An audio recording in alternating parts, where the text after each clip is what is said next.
مدنی channel کے سلسلے فیضان قصیدہ بردہ شریف میں حاضر ہیں۔ صاحب قصیدہ ذکر فرماتے ہیں وراودته الجبال الشم من ذهب عن نفسه فاراها ایما شمامی، کہ بلند و بالا پہاڑوں نے جو سونے کے پہاڑ تھے سرکار دو عالم صلی اللہ تعالی علیہ وآلہ وسلم کی توجہ کو اپنی طرف مبذول کرنا چاہا، تو نبی پاک صلی اللہ علیہ وآلہ وسلم نے اپنے بلند حوصلے اور استغنا سے انہیں ذلیل دیکھا۔ اس شعر میں سرکار دو عالم صلی اللہ تعالی علیہ وآلہ وسلم کی دنیا سے بے رغبتی کو ذکر کیا گیا۔ سلطان مدینہ صلی اللہ تعالی علیہ وسلم کا فرمان باقرینہ ہے، ہوشیار رہو، دنیا لعنتی ہے اور جو کچھ دنیا میں ہے وہ ملعون ہے سوائے اللہ تعالیٰ کے ذکر اور اس چیز کے جو رب تعالیٰ کے قریب کر دے، اور عالم اور طالب علم کے۔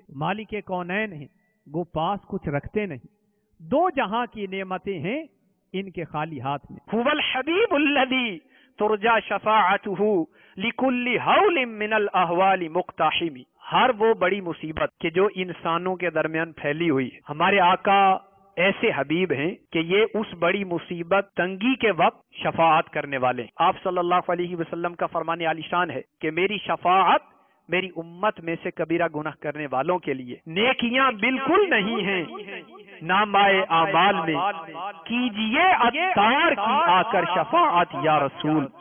دیکھیے سلسلہ فیضان قصیدہ بردہ شریف بروز جمعہ مدینہ منورہ میں سپہر 3 بجے اور پاکستان میں شام 5 بجے مدنی چینل پر۔ صلو علی الحبیب صلی اللہ تعالی علی محمد۔ مجھے اپنی اور ساری دنیا کے لوگوں کی اصلاح کی کوشش کرنی ہے۔